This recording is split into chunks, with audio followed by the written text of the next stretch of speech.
Assalamu alaikum, guys. Alhamdulillah, salatu wassalamu ala Rasulullah. I'm glad to kind of say this is the first time, alhamdulillah, we're doing a national teachers workshop. Alhamdulillah, we're at a stage right now in the club where we've got about 10 teachers from, you could say, all major cities in New Zealand.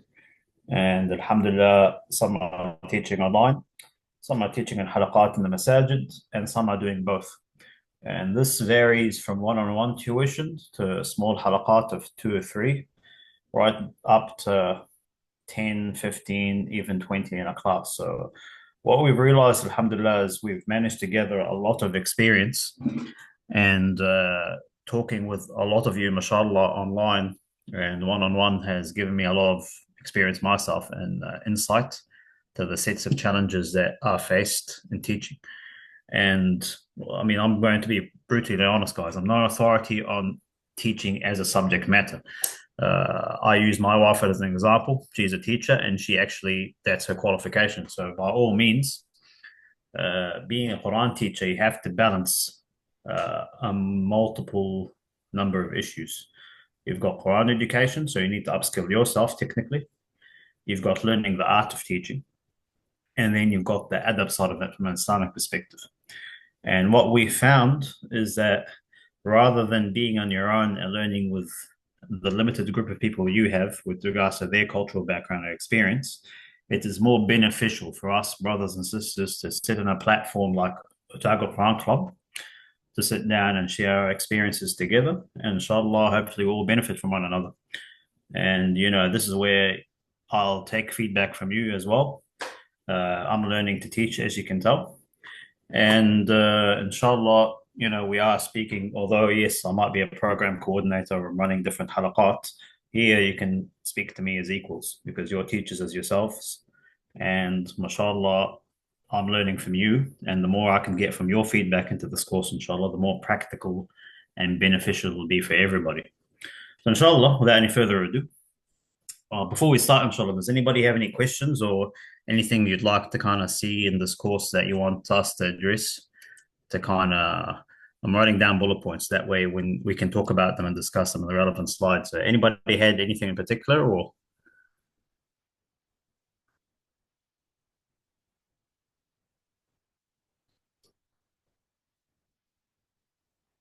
It's okay. You can give feedback. I do apologize because I'm sharing screen. I can't really see anything in the comments section. So you guys are happy for us to continue ahead?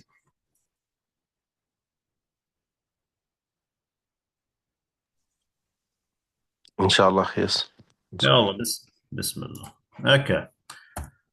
So quickly, I'll just giving you a bit about my current background. So currently I am studying at the Islamic University, and what I wanted to kind of demonstrate in this slideshow is at the end of the day, there is usually more than one person is involved in your teaching. Alhamdulillah, I've had the privilege of studying at the Sheikh Muhammad Amir, who, as you know, is the head of the ulama board, and he's currently the most senior muqri when it comes to overlooking at the most technical aspect. He's in charge of, you could say, hiring, you could say the program directors and whatnot. And that's his contribution to the program. So I'm just showing you there is, mashallah, you might be not talking with these people on a first name basis, but I am dealing with them regularly or occasionally. There's Sheikh Anwar Sahib, Jazakallah khair. He's one of my lecturers, and he's definitely helped at least explain to me the academic side of things when it comes to teaching tajweed.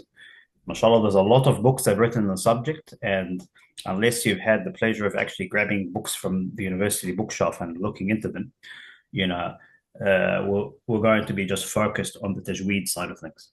But MashaAllah, these specialized books not only look at tajweed, but look at why certain things were done.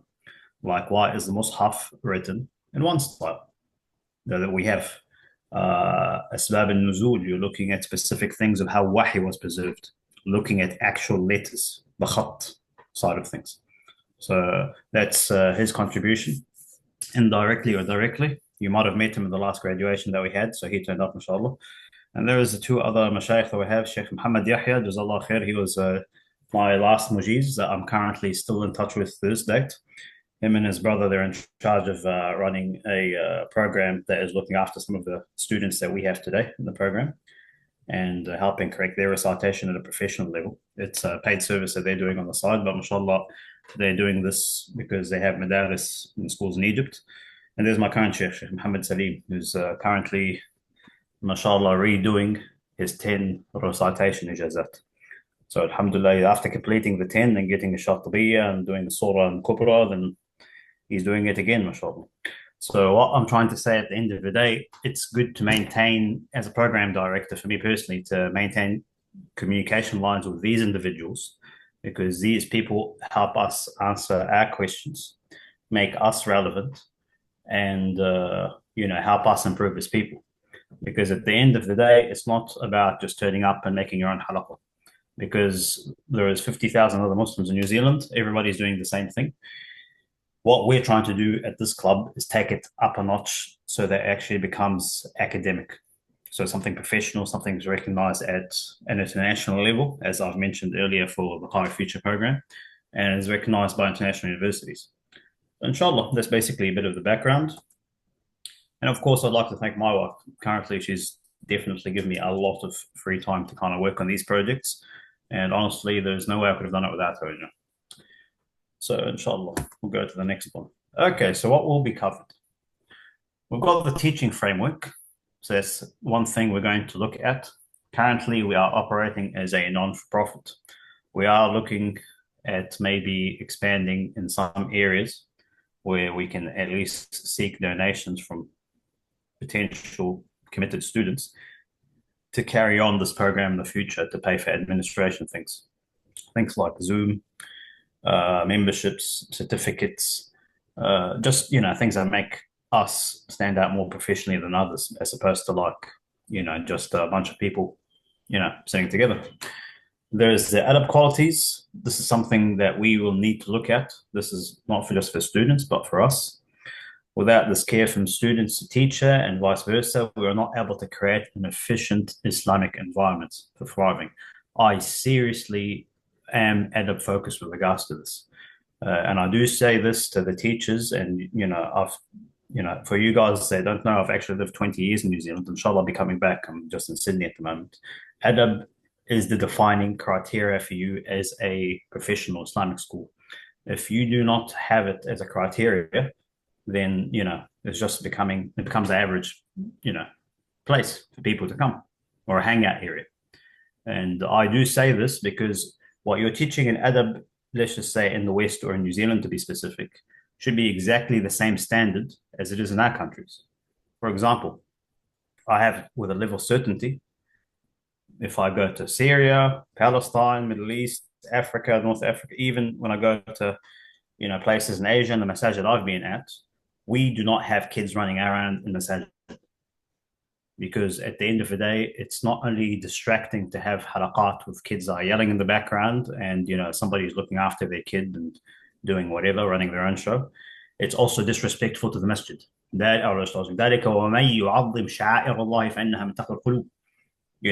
So this is something that needs to be enforced, not just for students, but for what I've witnessed talking to a lot of teachers, is something that is lacking. So we'll need to cover that as well. And there's the technical qualities. They say deeds don't count if you don't have the best intentions, which is true, but no athlete comes to the field in order to get second place. That's what I basically said. So you need to have that technical know-how. You don't see this. I ran Ijazah International for a while, and at one point I was getting a phone call every week or every second week with regards to, please certify me to run this thing. And the first thing I'd ask people, where is your piece of paper? Or is it qualification? And they just go quiet. And it becomes a he said, she said thing. We can't actually, treat our deen like this, So I'm going to talk about the technical qualities. So these are the three things that we'll look at. Okay. So the origins of, sorry, I can't see the title. So where did the Quran halaqah come from? Initially, the first recorded ones we have in history are by Sahabi Abu Darda, So he was the first to conduct 160 Quran halaqat of 10 people, each in the Grand Mosque in Syria. So this is a masjid in Umawi. He used to go around and supervise each arif or here as supervisor and get feedback from them, see how things are going, and provide constructive feedback. So mashallah, he was, you could say, the first senior muqra, and mashallah, he has a credible isnad when it comes to qira'at, so because we took the qira'at from him. So mashallah goes to the level of technicality and the structure that they had. Similar with Abdullah ibn Mas'ud, as the head of the Kufi style of qira'at, he often used to teach senior students and invest in them first. So he'd take the most qualified people, get them to the professional standard, and then they would transmit the knowledge to other students. Because at the end of the day, mashallah, somebody as you know, subhanAllah, Rasul gave specific madh or praise to Abdullah ibn Mas'ud's recitation. He said the 70 surahs I took from the Prophet himself, subhanAllah, that not a single Sahabi can compete with me on. So it doesn't make logical sense to have somebody at that level teaching kids' classes to memorize Qul Huwallahu Ahad and Qul Ya Ayyuhal Kafirun, because this is a waste of your resources. This is something I see happen regularly at certain masajid, and as a result, they end up, just wasting their resources and teachers lose interest. So what I'm trying to say is that at OQSC, we use the hybrid approach. All senior teachers are also students. So mashallah, after having this tradition of qira'at, 1,440 years later, people can access the same quality level scholarship at the comfort of their own home. So what we do is, rather than people go out of the comfort of their own home, they've got access to this education, whether it's a tafsir halaqa that's being done weekly in English by OQSC on Saturdays, or whether it's other programs. So, but it's essentially the same management structure. So we've inherited this from the Sahaba, and what we try to implement here is the same style, but with a modern management twist to it. Okay. So what stands out about OQSC specifically is quality time. Our best asset is our guiding principle is giving time to students. We aim to give beginners 10 minutes recitation, then we increase it gradually to 15 or 20. That's what I generally do. All you teachers don't have to do this, but this is what I do as a guiding principle. I start off easy and then we increase. Currently, not a single organization that's for free here or overseas is doing this. And I can say that with a degree of confidence. Anything above 10 minutes is a paid program. So that's something we offer our students. We give them the time. Professionalism. Free classes are the same as quality paid tuition. It's not substandard. You know very well, I will not try to grab someone else's mum or a friend to teach a class if they do not meet certain standards. Same thing. If you do this for your workplace, you should have the same respect for Deen Allah at the end of the day. The full range of classes that we offer, if people want paid one-on-one, we have qualified people with ijazat to do so. You want specialized education of Quran classes for reverts, we've got that as well. And then there is more advanced things like running schools and whatnot, which we're going to talk about later. Then there is care. Most schools are run like a production line. That is something that I've noticed.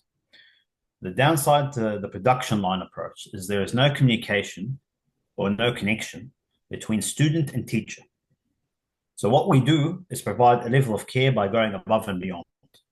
You want to find out why is it that your student isn't improving, what things they can do to help them out.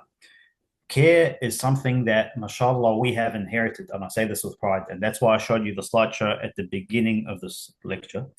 It's something that we've inherited from our teachers, and we've passed it down in the hope that, subhanAllah, they can show these qualities and traits to their future students, And if you do not practice care on a regular basis, it's like, you might not be the most professional teacher, but even if you're the most professional, but you're not caring, there's no reason why people should go to you, because you might seem quite heartless.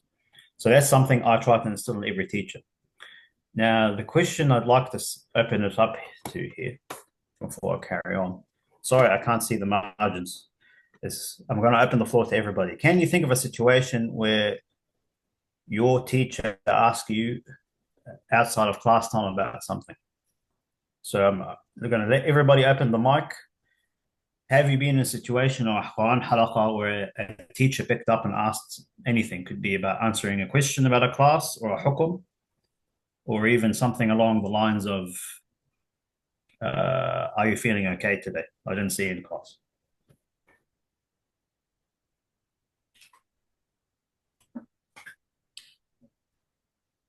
It's easy for me to ask you the question because, I can't keep talking for long. So,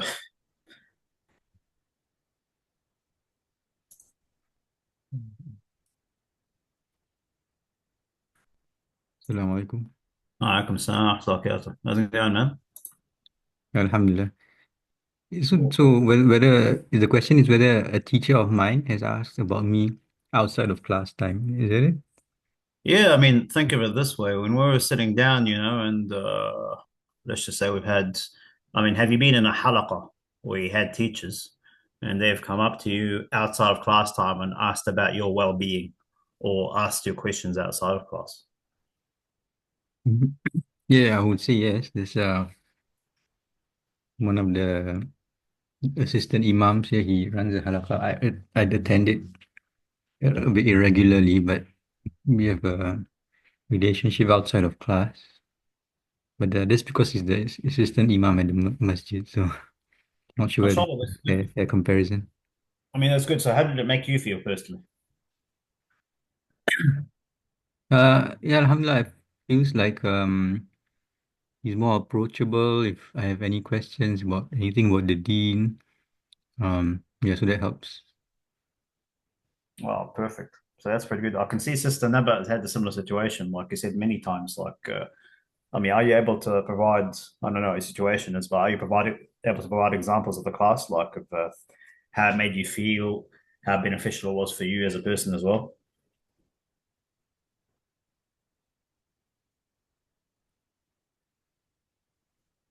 The questions for Sister Naba, yeah? Oh, yes. I mean, Mm. if you can't answer, it's all good. Yes, assalamu alaikum. Yes, Right. yeah, my sheikhat, like always they ask about me. Like if I missed like a class or something, they will always call me and tell me like what happened and all this stuff. And th this is really good and just like build a very good relationship between me and my teacher. Alhamdulillah. That's pretty good. So obviously attendance, checking up on well-being. So subhanAllah, can you see what's different with regards to that style compared to say going to school or university? How does that compare?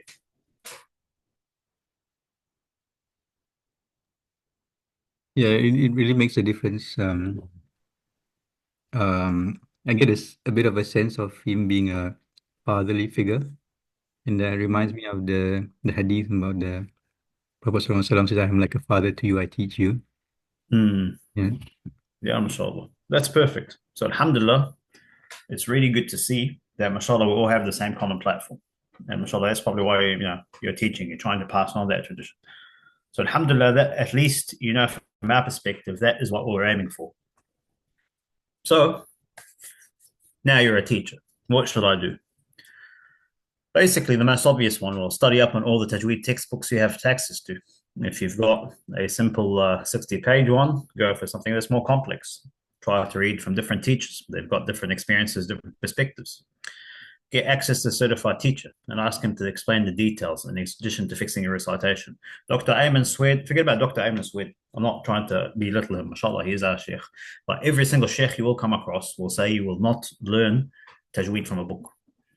So the tradition has and will always be, we pass on this tradition to our students orally as well. So that's why you need them, and they'll help explain the book. SubhanAllah, as you guys already know by now, we've sat down and talked for hours about the most advanced tajweed ahkam. And this comes with certification. Sometimes, if I make a mistake, I have to go and see my mashaykh. And what is unique about us is to read up on the adab, on the manners of those that came before us. There's a link there for the etiquettes with the Quran by Imam al-Nawawi, Kitab al-Itqan by Imam al-Nawawi. You guys already received the link for it by now. This is definitely something that I highly recommend. It talks about everything in explicit detail, right down to the fiqh aspect. So that's basically a recommended reading. Okay. So this is where we have to be honest with ourselves. I'm not asking you this question, but you need to ask this for yourself. I gave you this chart. This is from an old slideshow I made for a university presentation. This is what Quran recitation looks like in general. Supposedly, if I'm an imam and I'm revising one juz a day, this is how many minutes we're going to spend on the Quran. As somebody that is a muqri or certified, this is the general minimum guideline and something I'm personally lacking currently, unfortunately. And that's when we need to ask ourselves is what do we need to do to hit our monthly targets? If you're starting off, it doesn't necessarily have to be recitation or qira'ah. But if you can at least commit the reading up on tajweed theory, then this is what's going to help make you excellent. And I do mean this, and I keep saying this to everybody, reciting at an ijaza level, it's not a surprise to see ourselves repeating the same word. Let's just say if you're reading 10 pages, if you've memorized it, you need to at least repeat it 3 times for perfection of recitation. So we need to ask ourselves this question honestly, because like I said, you're going to be role models.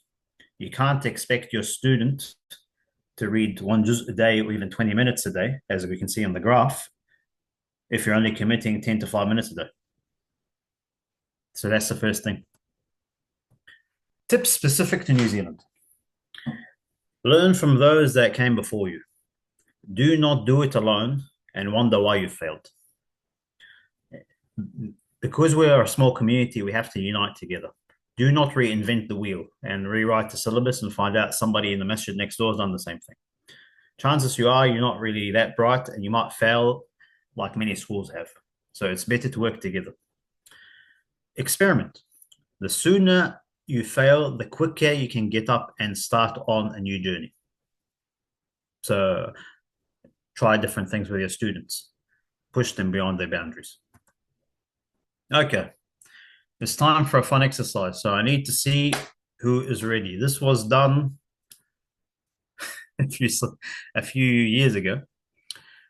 So I'm about to open up my wallet for the second time in history now. You have 10 seconds to remember every...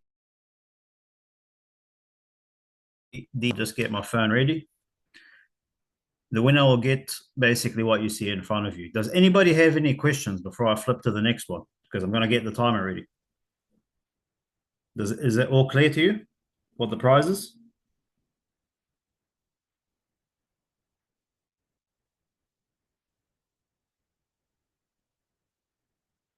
Man, شكلكم تعبانين اليوم. You guys a bit tired, are you? Yeah, all clear. Okay, I'm going to start in 3, 2, 1, and go. Don't write it down. It has to be from memory.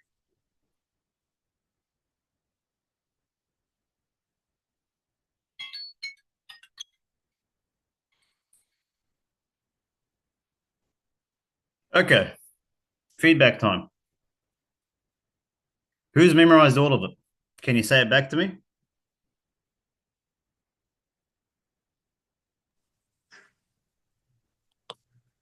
Twelve 3192 Just a sec. 12 3192 0473 Yeah. 0000. Okay. And the name, spelling? I missed that one. Let's focus on the number. Oh, oh man. Okay, do you have the bank account? But nowadays nobody needs the name. You just use the account number. Oh, I mean, you could, but I mean, do you have the name? Yes, AB AB RA RA HEM HEM. Yeah. EL EL MAT MAT. ARY. Yeah. Perfect. Which bank? Bank of New Zealand. Bank of New Zealand. You sure it's not ANZ? Oh, sorry. Yeah, ANZ then. Sorry, ANZ. Okay. Yeah. Just checking. So you got ANZ, Ibraheem el Matary, and 1231920473000.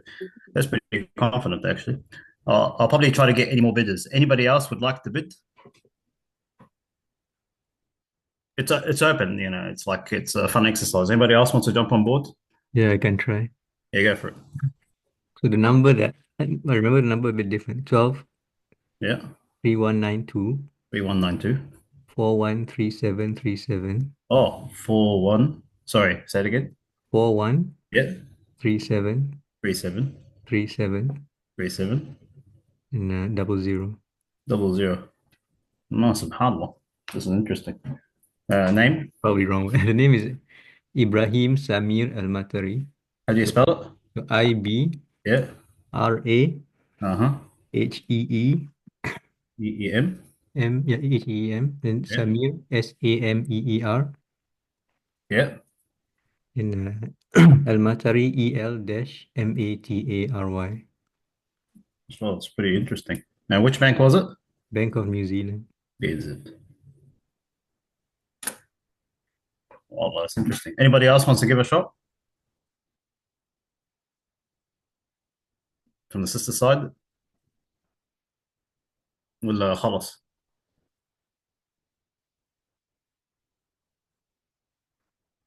Okay, sweet.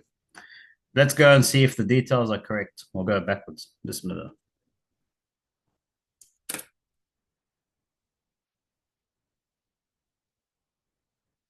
What do we have? One, That two, was close. 3192. Brother Yasser and Harris got it.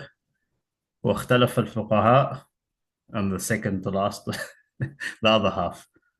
So it's 00. I think we only had 10473.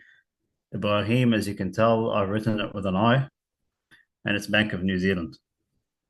So, but there is a reason behind this, I'm trying to say.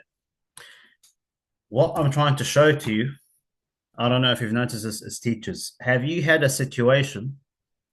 Well, good luck, guys. One guy nearly got it once. He got mashallah, memorized the number, but he got the wrong bank account. So the question I need to ask you is, what are the chances that your students are doing this with you guys when you're giving them a lecture slides? Just an honest answer. Like, could they misread the information? Yeah, for sure. What about Sister Naba or Brother Harris? How did you guys have it? Oh, sorry, I'll just check the comments. But did you guys have a situation where we're giving a lecture and something like this happened? Oh, yes, many. Give us an example, Sister Naba. I know you're definitely suffering from this on a regular basis.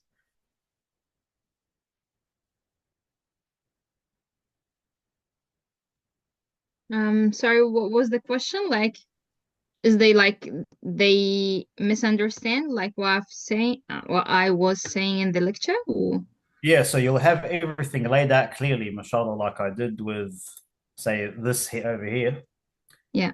And it always gets misunderstood sometimes. Yeah, sure. Yeah. So here, what I'm trying to demonstrate is, obviously, it was very hard to do. Did we get all of it? Well, mashallah, I mean, a lot of you got some pretty good numbers, but they weren't that accurate. But I'm trying to say, would it be easier to write down? How much time do you think you need? Like, do you need more time to write it down? How much time do you need to double check the numbers? How many times should it be checked? The fact of the matter is, if we aren't grounded in Arabic, it makes sense to double check the bank account. Are we turning up the muhadarat or lectures? Like when you go to university, are we just taking notes for university lectures? But when it comes to something as simple as deen, we're not prepared. What I'm trying to say at the end of the day is that there are people living their life 30, 40, 50, 80 years reciting the wrong type of Quran, and they're thinking that they've got all the details correct when it comes to Surah Al-Fatiha. So obviously, part of us is to make sure to follow up with the student. We need to say, have you written the notes down? Do you have any questions? Because clearly, even if you have the best information, chances are they're missing out on it. If you didn't have pen and paper, If you had pen and paper, yeah, I'm definitely confident you would have gotten the money, hands down. But subhanAllah, a lot of people are seeing this tajweed stuff for the first time and they're missing out on most of what you're saying. And the sad reality is some of them might not care. I'll be honest with you. I just saw a presentation being done by one of the students of our teachers this afternoon, which is really interesting. But literally, that's what the sister said. She sent me a message, and she said, "Oh, but I said, look, the course that you're doing right now, it's not being offered even in the South Island as we speak." And she said, "Yeah, it's interesting to know." I was like, "Well, that's good, but are you inspired by it? Do you want to learn tajweed, or are you just turning up because it's fun? Because all the sisters are just turning up to the class." So the harsh reality of the matter is, reciting with mistakes is like turning up to a bank with an incorrect account or PIN number. The bank teller will not reward you for your hard work or intentions. إنما الأعمال بالنيات, yes, I believe in that hadith and I understood the sharh of it. But at the end of the day, if you are intentionally turning up and you're getting your recitation correct, and you're forcing other people, especially vulnerable kids, to read like that, then how do you think with this level of arrogance you're going to expect to get the ajr? I'm giving you this information, although it seems basic knowledge to you guys, but we as teachers need to be these role models for these students. Because if we don't care, chances are they're going to care less. So it goes back to the same thing. The number one thing everybody is going to tell you is إنما الأعمال بالنيات. Abu Hurairah himself, and this is a famous hadith. I'll read it quickly in English. You can look up the Arabic definition of it.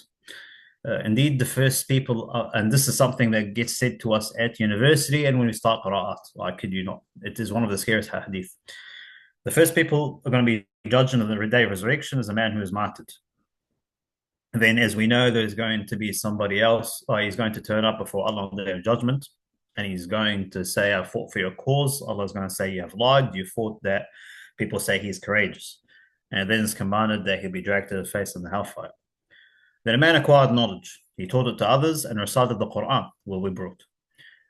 Allah will make him recognize his blessings and he will acknowledge them. Allah will ask him, "What did you do with them?" He will say, "I acquired knowledge and taught it to others and recited the Quran, quote, for your sake," unquote. Allah will say, "You have lied, kadabt. You learned so people would say he is a scholar, and you recited the Quran so it'd be said he is a reciter." And so it was said, then he will be commanded to be dragged on his face and thrown into the hellfire. The other hadith talks about somebody who spent money in charity. The point is, this is hadith,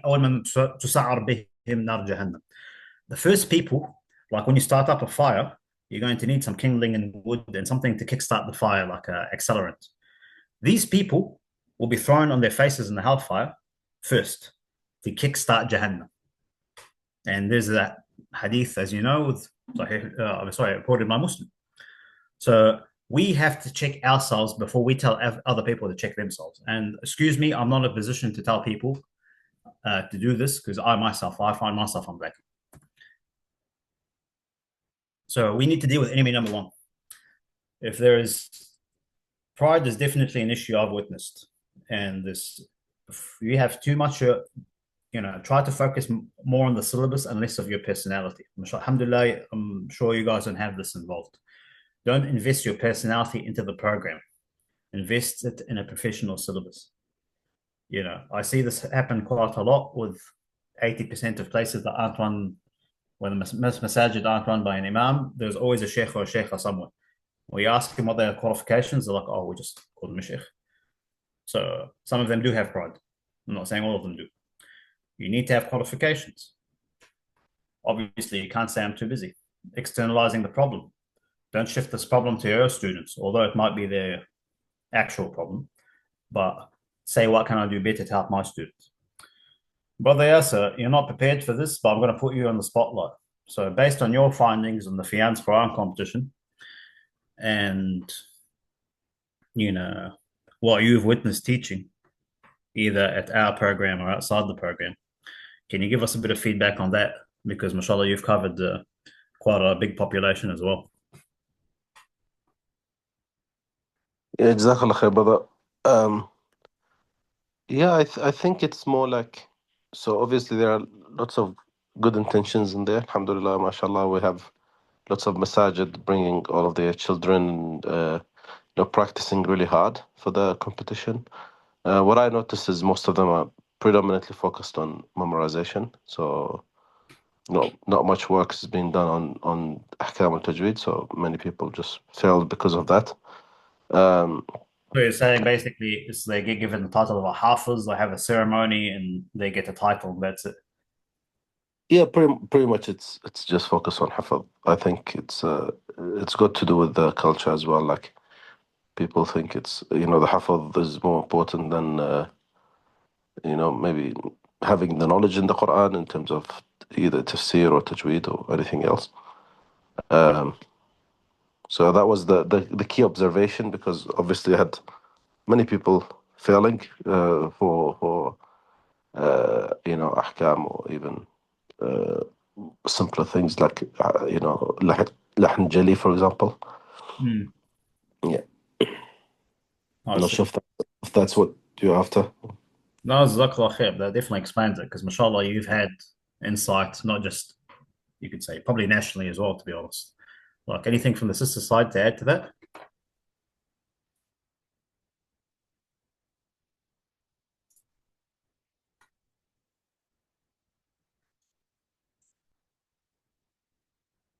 Oh, okay, I'll just give you an example of a quick case study that we've actually had. I've already talked to you guys in private about this, but this is a true story. So here, this is something that I, you could say, not have personally been involved in. A family member of mine, being my father, has been involved in. This is a real life case study of us establishing a school, providing maybe 3 years of blood, sweat, and tears, in addition to getting the land for free to put the property on. And this is an example of you could say, one of the earliest, or if not the first, Islamic kindergarten that we had in Wellington. And I'm not going to reveal all the details, but 10 years of this, 12 years of this, you hear a lot of stuff, and some things do come out. But this was what was meant to be the first Islamic kindergarten that we had. The whole community came together, the whole of Wellington, by the way. And unfortunately, after 12 years of operation, it's closed down officially as of last month. Clearly, what I'm trying to say, this doesn't happen overnight. There are big red flags that come up before we reach that stage. They said money was an issue. Wallahi, we got $3.5 to $4 million initially invested from the government. That's been completely wasted. Even after 10 years, we couldn't even fill up 50% of the class. It's designed for 40 people. We couldn't even get 20 Muslims in there. As a result, we couldn't even teach Islamic studies publicly out in the open. And we have to be honest with ourselves. We told government we're going to fill up the vacancies. We didn't.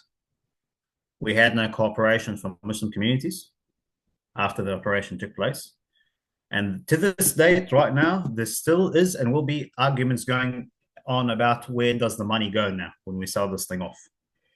So what I'm trying to say at the end of the day, compromising never works. Wallahi al-azim. We said we're going to start here, and then how about we do this? Oh, but we need to bring people from the outside. We'll bring them in. Oh my God, they're not Muslims. How do we treat them right now? For at least 1 year, I swear by Allah, ham was on the menu in a Muslim school.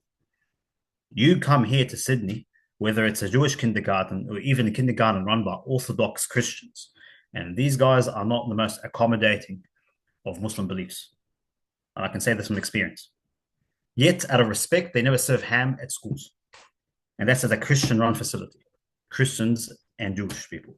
We've compromised to the point that not only did our values go out the window, but the money and the school end up going.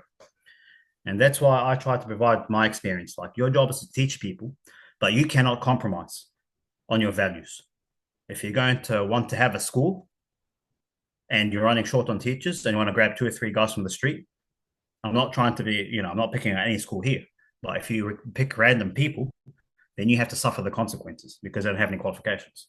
Are you about building a school, or are you building quality Islamic education for your kids? So that's something that we need to look at. It always goes back to the intention. You can't say to yourself, look, I need to have 8 teachers so I can make ends meet. I'm just going to grab 2 random people in there and hope nothing's going to happen. Because chances are, and I'm being brutally honest, there's been cases of rape of kids in Auckland and Wellington.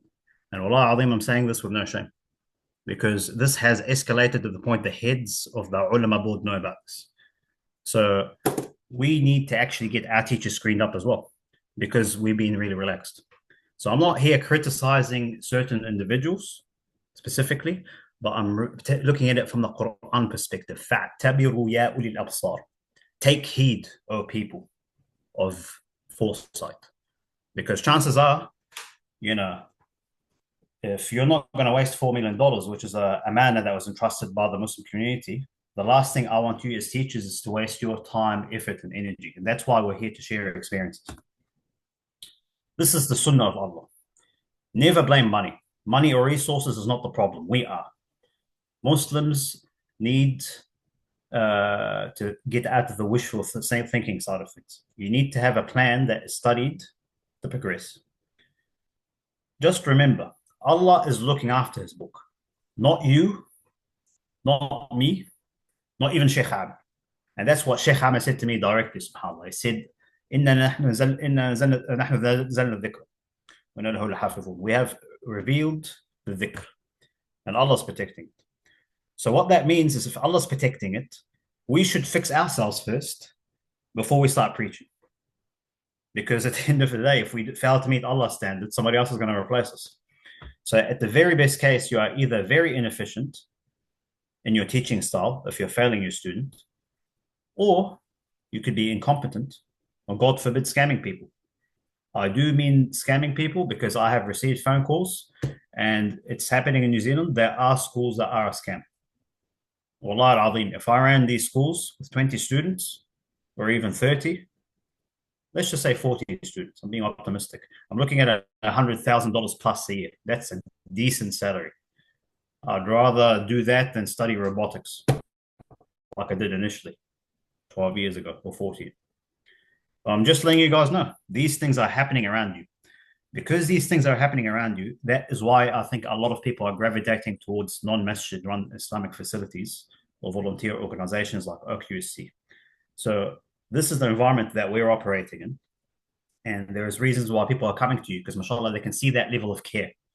They can see that level of honesty. They can see the level of professionalism.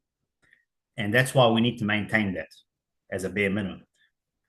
So obviously, I'm not saying that, you could be a scammer or incompetent or these guys. Alhamdulillah, you guys have been picked for your skills. But we need to remember the best of you are those that learn the Quran and teach it to others. And this is an ongoing, thing that we need to do. I'm just going to probably start looking at pausing, because I'm a bit taking too long for this. But so common teaching excuses I keep hearing: I'm too busy to learn. What physical qualifications do you hold that exempt you from learning? That's the question I give you. I've had this happen to me. It keeps happening on a regular basis. I am too busy to learn, but I'm willing to teach people. I'm teaching kids, so it's okay. Well, unless you're a school teacher, could you be putting off younger people that don't want to become like you? Oh, I don't need to learn tajweed because they're kids, so I'm just teaching enough. Wallah al-Azim, how clean is your tajweed? There isn't enough money. Like I said, Wallah al-Azim, there was millions of dollars thrown in West Auckland. Other programs I've seen, Halima is one example. I can name a lot of institutions I was with, but the problem isn't money. It's corruption and that manner that we had. I'm telling you right now as teachers, if I gave you and I have access to paid scholarships and free classes, would that fix the problem? If you said yes and you're committed, then alhamdulillah, I've passed the test. If I gave you the scholarship and the money and the free classes, and you gave me Halima kindergarten, then my job is to ask you, what have you done with my money? You see what I mean? Unfortunately, there's not enough support. Yes, I do understand. That's a really big one that we tend to have. If you had a local imam next to you, or advice from a Sharia graduate, would that encourage you? That's what we're trying to provide in this club. I'm working on other things like da'wah. Okay. Do you order, as the ayah says, أَتَأْمُرُونَ النَّاسَ بِالْبِرِّ وَتَنْسَوْنَ أَنفُسَكُمْ وَأَنْتُمْ تَتْلُونَ الْكِتَابَ. Well, if you're too busy doing da'wah and you don't want to learn, or not specifically da'wah, but something else, what are the chances other people, are missing out? I know this sounds crazy. You guys are gonna laugh. I'm giving this to Brother Yasser and Sister Naba. You expect to start getting text messages in 2 or 3 weeks of students saying, "I'm too busy to study Quran in Ramadan." So, well, you're gonna laugh, but I'm just telling you right now. We're gonna probably have a lot of cancellations, but this is what we're dealing with. Okay, so here, inshallah, I do apologize about, you know, alhamdulillah, we got the heavy stuff out of the way. So I'm just going to give you guys a break to catch up on Salah to ask any questions. Does anybody have any questions so far from regards to, did you see stuff like this happen in your community? Is there something that has been bothering you for a while with regards to professionalism? And I based this information from talking to you guys on a one-on-one basis. Yes, it might appear to be negative, but we need every cure is painful. So alhamdulillah, the next 40 or so slides, we're going to talk about successful strategies that will help get us out of this mess. So I'm just opening the floor to everybody, and hopefully you guys are going to have a break, soon. But does anybody have any questions, or have you been in that situation? Does this at least ring a bell with you guys?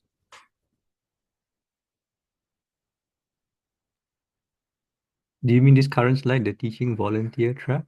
Oh, sorry. Well, probably that as well. But I'm trying to say from what we've talked about in the past, like the lack of professionalism in schools, because I've been talking to a lot of you guys on a one-on-one basis, and this seems to be something that's bothering a lot of teachers. I specifically invited the sisters are having this problem, and at the end of the day, we were recording this to share. I'm not here to expose people's ideas and get them into trouble, but we're recording this for ourselves, and this is only for OQSC specifically. This is not going anywhere. So we can see how we can help each other as teachers. Like, what are the problems that you're facing, so we can figure out how we can sit down collectively to fix them.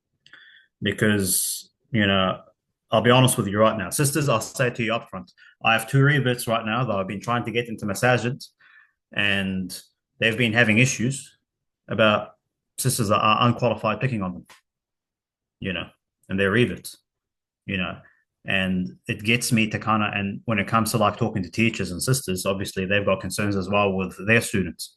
You're getting students that are turning up that aren't prepared, they're not interested, their parents don't care, and as a result, they stress teachers out. We want teachers to teach, so we want to figure out what are the problems that we're facing in order to help each other out.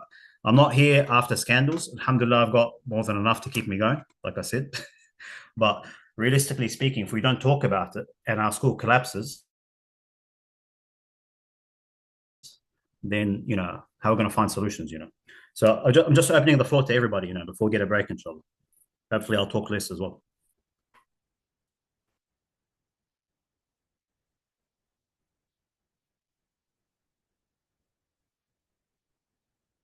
ما في مشكلة. No issues. Assalamu alaikum. وعليكم السلام ورحمة الله وبركاته. Yeah, you mean, brother, that for this slide that I read it, that to be not volunteer or on teaching, or I mean, you probably know, mashallah, because you're in a position of, you could say, authority of looking after several teachers. So not all teachers are the same. So some people, they're enthusiastic, they'll study up, mashallah, they're studying an institute. Others, they'll just turn up, but they wouldn't care. As a result, you get students and adults that don't care as well. And I've noticed with my humble experience, ignore it or not, but there's been instances of talking back to teachers, not just the sisters, but the men's side as well. And it's been a new challenge I'm learning how to deal with, subhanAllah. So I'm just asking, like, have you come across any of these challenges that make it difficult for you to achieve your full potential? for me, I feel like I'm volunteer for teaching. I think I have been volunteer for teaching in the mosque for around 9 years now. Oh, mashallah. And I haven't. I know that maybe I need more experience. I'm basically teacher, math teacher, and computer teacher in the past, so I know how to teach, but not Quran. How to teach math and computer. But when I come here, I came here in New Zealand. I try to take advantage from my experience in teaching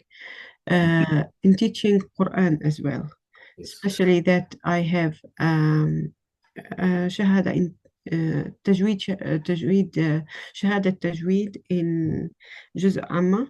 Yes. So yeah, but what happened that there is, even if you ask the people who has experience to be volunteer in the mosque, they refuse to come. Mm. They might busy with their life. They might have some problem, like can't come. They are not ready to teach. Mm. So if I stop teaching because I have no experience or not enough experience, how I can bring teachers to the mosque? So, Yeah. so if no one can be volunteer because there is no enough experience for them, how can help the mosque if each of us refuse to come? So I know I agree with you. I'm not sure that you talk about this slide um, mention that don't be volunteer teaching volunteer or not. Yes. To be honest. So, but what I mean, if we don't take a volunteer to teach, uh, or how can help the student in the mosque?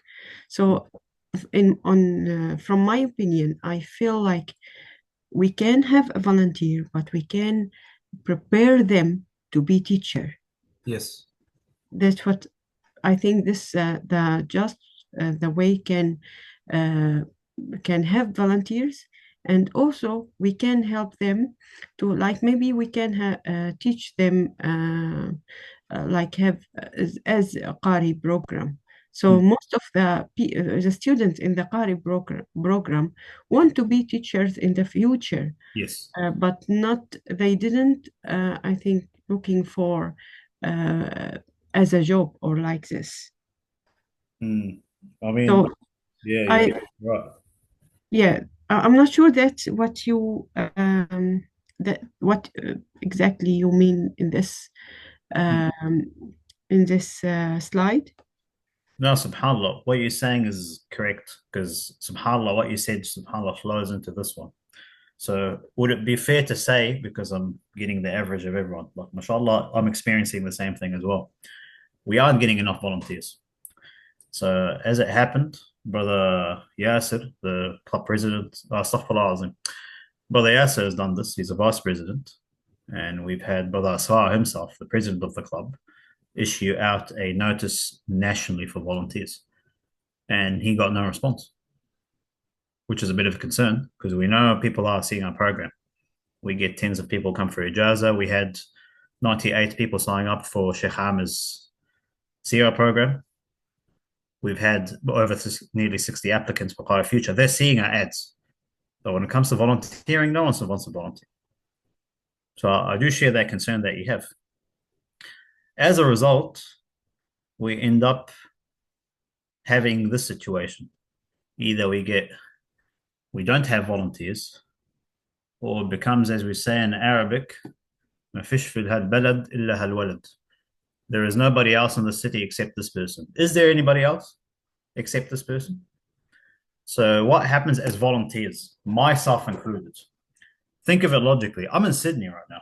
I'm receiving medical treatment. I'm suffering from the same issue as well. First of all, what is a volunteering trip? You come across a community, you've been volunteering for over a decade or so, and inshallah, you've got a lot of experience. You ask yourself, if I don't save them, no one else will, or there is no one else qualified to teach. This is not a wrong statement. You probably are qualified, and so are all the teachers here, mashallah. So you start beginning to teach straight away, or sometimes we end up teaching, sometimes we're qualified, sometimes we're not qualified.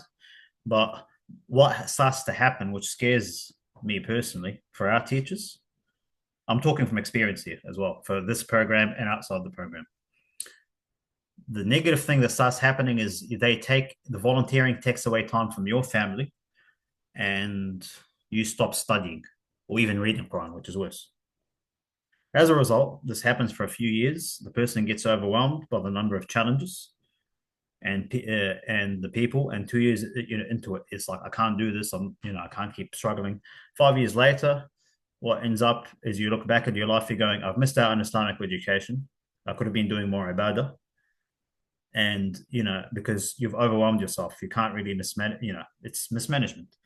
And as a result, most people end up giving up on teaching and their family and community problems. So they just say, this is too much. I've been doing this for a long time. I can't find somebody to replace me. And this is why I call the volunteer trap. You don't see yourself as having moved somewhere academically, and you don't see people improving. So I'm trying to see, meanwhile, if I'm correct, Sister Wad, there's people that are sitting in the city or country or whatever community that you're in, 5-10 years, they don't want to volunteer, they're qualified, but they don't care anyway. And they seem to be having fun. Would that be fair to say? Sorry, brother. So I'm trying to say is that we've got two types of people. The ones that don't want to volunteer and the ones that are volunteering, but they're getting overworked. Is that fair to say? Yeah. So, yes, that's right. Yeah, I mean, even if we have the people that they have qualification for teaching, Yes. you can force them to come. And they might have something in the life that making them busy, and they said that oh, sorry, I can't be volunteer, I have too much overwhelming in the life, so I can't be volunteer for that. But in, for example, in our community we have volunteer, but they don't have enough experience. So how we can help them to have experience, and because they have they want to be volunteer, and they are they want to be volunteer. That's what they want. So how we can make them or give them the experience to make them to be good teacher in the future. All good. So I'm guessing, I'm trying to see if anybody else had similar situations. But obviously the first challenge is to get them qualified in whatever field they want to teach. That would be the first thing. I could say this as my wife is a teacher. Like, she has to have qualifications about the subject that he's teaching before she can even call the teacher. So for me personally, as a certified professional, my job with my ijaza qira'a wa iqra' is to teach people unrestricted in my license. So the way I see it is that you've got different spectrums of people. You've got the fully certified independent person. You've got people that need support. And you've got people that are just volunteers but don't have the experience. But the bottom line is experience. If they don't have experience, you can't put them with the kids because the kids are in manner.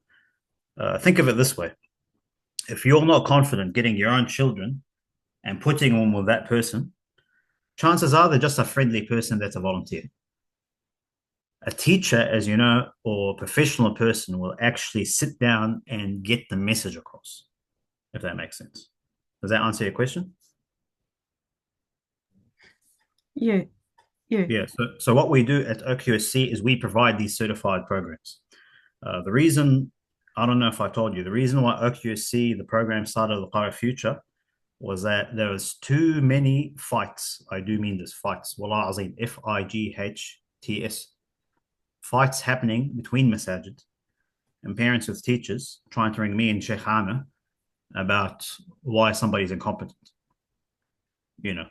And this has increased, of course, because we had a big number of Arab and Syrian brothers migrate after the war. And it's their right. If somebody is there and he's the best volunteer, if he's not certified, then he will get asked questions. You see what I mean? So they need to have that drive. A lot of people want to help, I've noticed, but they don't want to study. So, like I said, Qari Future program is free. It's being advertised nationally to everybody. The question is, who's willing to come to, this is a teacher. You need to serve at least 3 to 4 years to become a teacher. We're not asking him for that. We're asking him for 6 months. But the question is now, how low should we lower our standards? You see what I mean? Yeah. So it's so in saying that, what I'm trying to say is that we need to have a bare minimum. That's something I usually look after with Sheikh Ahmed. But what happens is that, if we start lowering below that, you start noticing that this is not actually a teaching issue of the syllabus. Quran's been taught for over 1,400 years. So it's not a problem. There's plenty of experience and books written on the subject. Chances are, if you haven't traveled around other parts of New Zealand, is that the people that you might be with might not be as motivated. Do you see what I mean? Yeah. Like right now, I'm being brutally honest. We've got one sister now. She was involved in Auckland. MashaAllah, their masjid has been around, for a while. And they've got 10 people with ijazat, men and women. They're my age. And we grew up with them. Certain masajid have that, And what I find as a result, what happens is that when teachers give up on their own students, so let's just say the masjid doesn't want them, and trust me, I don't know about you, sister, but it happened to a lot of people here in this group, they go online to teach. Now, has this occurred to you, sister? Sheikh Amir used to teach in Wellington Masjid. He's in Auckland. Does anybody know what happened to Wellington after Sheikh Amir left? No, for me, I have no idea. Quran education collapsed in the whole of Wellington. Literally. He was the most qualified person in the entire country with 10 qira'at, graduated from India and Saudi Arabia. And he left. And mashallah, he's in Auckland right now. And that's where the majority of the activity is happening. And mashallah, he got, in his entire life of being there, I can tell you as a student of 25 years, he got one sister to get ijazah. He went to Auckland, mashallah, now he does an average of 5 a year, not including Qari Future. So there's only so much that you can do. But as it says, Allah said this to Rasul Sallallahu Alaihi Wasallam, and we need to understand we're not here, and that's why I meant in the slideshow, we are not here to save the people. We are here to make da'wah to them. If they get encouraged after 6 months or a year, that's good. You have to be consistent with da'wah. But if you notice, if you've been in a place for 5 years or even 10 years and you're not getting results, they say time is money. You have to be smart about it. If people aren't interested and you're seeing community elsewhere, and that's why I taught internationally, I can tell you with confidence, maybe it's a good time to actually look outside. But we'll talk about motivating them later on, inshallah. So I do apologize. It's a big loaded question, but I'll hope the rest of the slideshow explains it.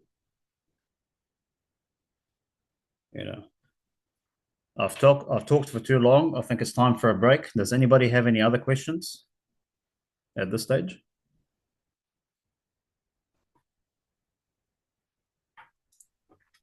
Yeah, I'm looking at it as a father of a young son. Yeah. There's two parts to it. One is my brother Yasin mentioned about the kids focusing on hifz, but not in the tajweed and other aspects of it. For myself, I was brought up with emphasis on tajweed, and then the hifz was like left to me, and so I didn't progress as much as I would have liked. This is a bit off the topic, but what would your approach be with kids? Like, is it like all has to be together, or just make sure that they move on to refine the tajweed after they do the hifz. And then the other part of it was about just listening with interest about the different parts of New Zealand. It was best to raise my child. Yeah, well, to be honest, that's actually a good question that you asked. SubhanAllah, like I received at least 60 phone calls for Quranic Future program, and SubhanAllah, I'm still the most I benefited the most. Wallah al-Azim out of this program because it gave me a deep level of insight into each community and how they think. 60 to 70 people is a lot of people in 1 month, and SubhanAllah, it's sometimes we had good results. MashaAllah, like Sister Wa'ad, MashaAllah, I had the pleasure of getting to know her, and she started the halaqa that we had in Dunedin. Others were a bit scary, to be honest. So that is always going to be a question of how do we raise our kids, and that's something I get calls on a regular basis. So, but memorization, like you said, this flows into the second slideshow. It's number 22. We're going to talk about it in detail. So what are the tricks to get memorization? How do you kind of raise people and getting them motivated? So I'm going to jump on that, inshallah, after break. So I'm not going to hold you on for too long, but I call it adab-centric learning. That's how you inspire people, inshallah. Inshallah. Any more questions before we take a quick break? Jazakallah khair. No, Ismail. I do apologize. I went a bit over time, but anybody here would like to kind of add to that? Or any more questions before we have a break for Salah?